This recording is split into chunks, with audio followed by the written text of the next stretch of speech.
Again, yeah, I'm Chris Staehler. I graduated from Sycamore in '03.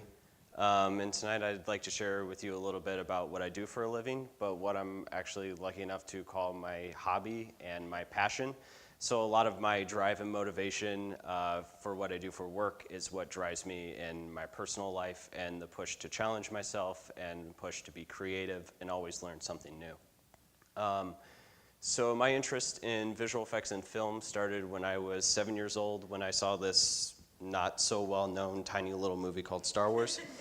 It had a huge impact on me. I was amazed by all the lasers, the lightsabers, the spaceships, and I thought, I knew it wasn't real, but I thought that would be so cool to do, and I was so fascinated by somehow they did it. And so I started learning as much as I could about it, and this was before Google and YouTube, which got a lot of gasps from the kids earlier today, that there was such a time. But I did what I could, and I learned, and I started tinkering, and it was actually here, while I was here at Sycamore, that I started making some of my first really noticeable steps toward being a visual effects artist, and it was here that I learned a lot of the skills, a lot of the techniques, a lot of the concepts that would actually become incredibly influential in moving toward my career. And so I started tinkering and making some fun little short films inspired by the movies that inspired me.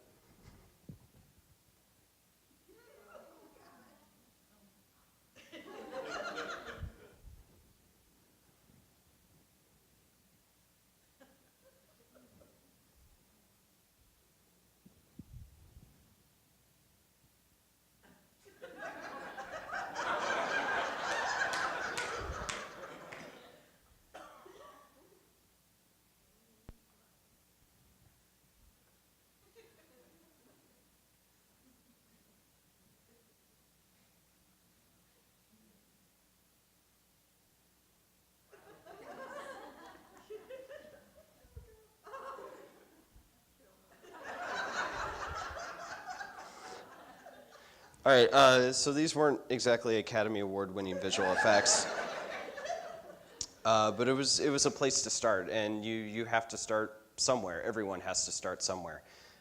So I kept challenging myself with every project, with every movie I made. I was like, that was great, but we could do better. We could try something new. And this continued on through high school, through all the projects and short films I would make, and then on through college as well. And I would spend a lot of time not only in class, but outside of class, hours and hours every night after class, all my weekends, learning and trying new things, taking what we had learned in class, but taking it further, all in the effort to try to build up my portfolio, my demo reel, with the intent of trying to get a job in Los Angeles working on visual effects for film. So I graduated in fall of 2011 from Purdue, and I did not get a job in visual effects. I actually got a job in medical animation here in Carmel, Indiana. It was not my dream job, but it was an opportunity to work professionally doing something graphics related. It exposed me to a professional work environment and challenged me to work with a whole group of people that were way more qualified to do medical stuff than I was, considering they all had PhDs and masters in medical stuff, and I had a computer graphics degree. But it was really fascinating to learn from them, and it was a truly unique challenge, and it really actually opened my eyes to a lot of new ways to look at things. But even during this, I would still come home and spend hours and hours every night after my shift and keep working with the intent that at some point I would work in visual effects or move to California. And it was in the fall of 2012 that I got an interview at a company called Rhythm & Hughes, which had just finished work on Life of Pi. And I ended up getting a job from them, packing up my car, moving to Los Angeles, and starting a new job within about a 2-week time span. And that's how, for the past 4 years, I've had the opportunity to work on over 50 projects spanning film, TV, commercials, and music videos. Due to the short-term contract nature of visual effects, that means I've worked at over 12 different visual effects studios across the city. And each one has been a unique challenge of meeting a lot of new people, meeting a lot of different different ways to approach a project. Every studio has their own way to do things. You almost kind of have to learn from scratch how to do stuff with every place you go to. And it's been really an incredible experience. So to give you an idea kind of what I do for my job, I work in two different parts of what we would call a production pipeline that you can see here. Every stage here basically encompasses the hundreds of names you see at the end of the credits in a film. So I work in two specific areas, and that would be in pre-production in the animatic or pre-visualization stage, and in the post-production at the compositing and 2D visual effects stage. So pretty much at the beginning and at the very end. To give you an idea about pre-visualization, why do I have pictures of toys? What pre-visualization is it's a way for directors to figure out how they want scenes or parts of movies to play out without spending millions and millions of dollars to film them and find out, whoops, we shouldn't have done it that way. So what we do essentially is more or less we play with toys in the computer. We have basically action figures we can move around, we have spaceships, we have cars, we have cities, and we can actually plan out how a car chase may go, how a dogfight between two fighter jets may play out.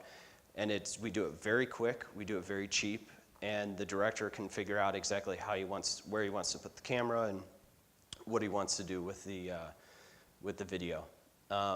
So to give you a kind of a sneak peek, a lot of this stuff is usually not stuff the public gets to see. It's meant for studios, studio executives, directors, and test screenings. But here's an example of some of the pre-visualization work that the company I work at does.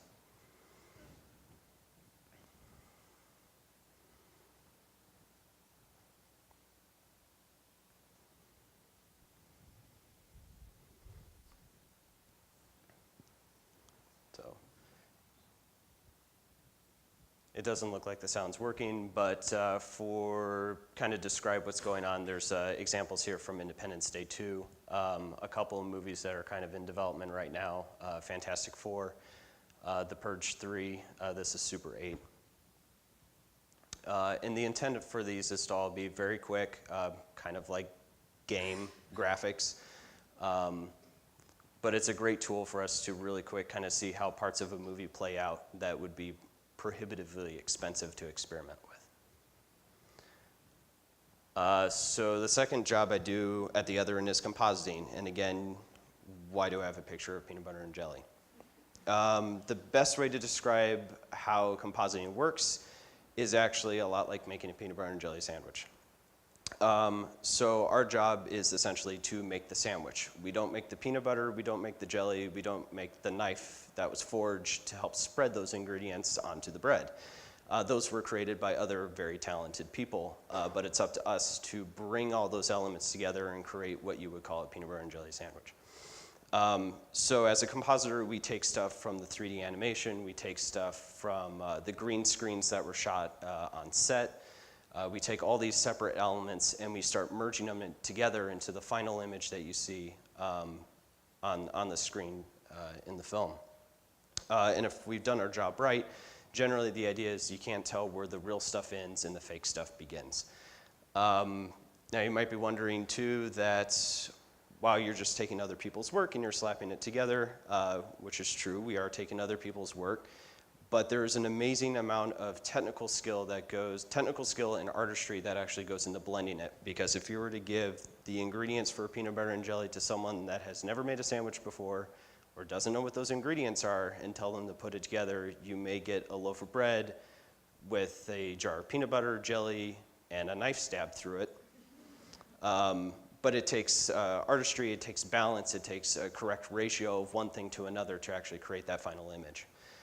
So I have an example of some of the work I've done over the past 4 years. You'll see some before and some after, so you'll see what the video actually looks like before it comes to compositing and what it looks like when it leaves and goes to film.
So like I said, this is mainly what I've been doing for the past 4 years. And it's always, I feel the reason I've gotten to where I'm at now is there's been a constant drive to challenge myself to try new things and to not necessarily be satisfied with where I'm at, though I'm very happy with where I'm at. But to always want to go one step further, there's always something new to learn. So I decided this last year to challenge myself probably more than I have in the past few years, and that was in the creation of going back to my roots and creating my own short film called The Beacon. It's a science fiction short film that I started writing about 1.5 years ago, and we finally actually filmed this summer over the course of 12 days. It was honestly a really amazing experience, and it started 1 year ago with some of this concept artwork that was created in the computer. And I like to stress the importance of art and art education and art just used as a communication tool. Because of the skills I learned, how to paint, how to draw, and create images like this, I was able to grow this project from originally just me and bring on a team of over 40 people that were willing to put in many, many hours of time to help me bring this project to life. And it was a really humbling, amazing experience over the course of 12 days while we shot this movie across 3 different locations, 15-hour days. But I would honestly do it all again in a heartbeat. It made me realize I thought I knew how to make a movie.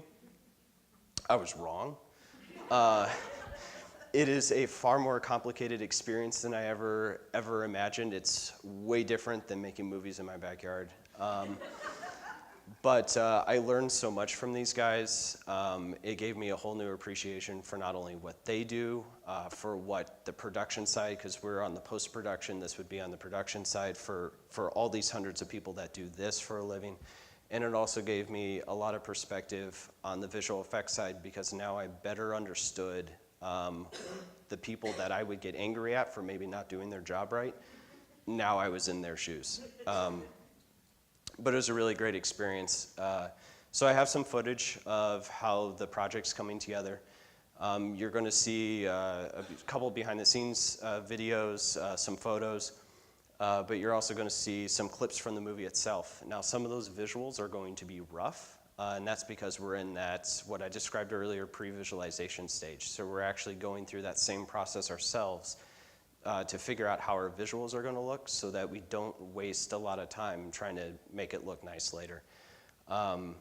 So, hope you enjoy.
So we're currently gearing up for post-production over the course of the next several months, and hopefully having it done sometime early this next spring and ready for festivals.